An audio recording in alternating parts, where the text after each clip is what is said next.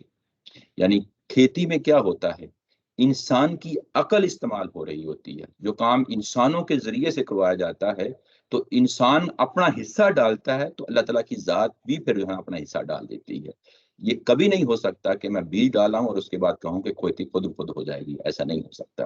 یعنی وہ کھیتی کیا ہے، اس میں بیج ڈالا جائے گا، اس میں ہل چلائے جائیں گے، محنت کی جائے گی، مشقت کی جائے گی، اس کے بعد پانی ڈالا جائے گا، پھر اس کے بعد موسم کو بھی دیکھا جائے گا، پھر اس کے بعد جب یہ فصل تیار ہو جائے گی میں اس کے بعد پھر کاٹوں گا، پھر اس کو جو ہے نا اس کے بھوسے کو لدا کروں گا، دانوں کو لدا کروں گا، کچھ چیزوں کو سٹور کر لوں گا، کچھ چیزوں کو مارکیٹ لے کے میں پہنچ جاؤں گا. یہ سارے کام انسان کر رہا ہوتا ہے. جب اسی چیز کو ایک تشبیہ کی صورت میں، ایک استعارے کی صورت میں قرآن مجید نے یہاں پہ رکھا ہے تو ہماری عقل کہاں چلنے چلی جاتی ہے. یہ بات واضح رہنی چاہیے. انسان خود جو ہے نا ذمہ دار ٹھہرایا گیا اس آیت کے اندر کہ جو کچھ بھی تم کرو گے تمہارے اس عمل پہ اور اس کے نتیجے میں جو کچھ ملنے والا ہے تم خود اس کے ذمہ دار ہو. یہ توکل ہے، یہ بات ہے جو قرآن کہہ رہا ہے، وہ نہیں ہے جو ہمارے ہاں معاشرے کے اندر پائی جاتی ہے. ایک بات.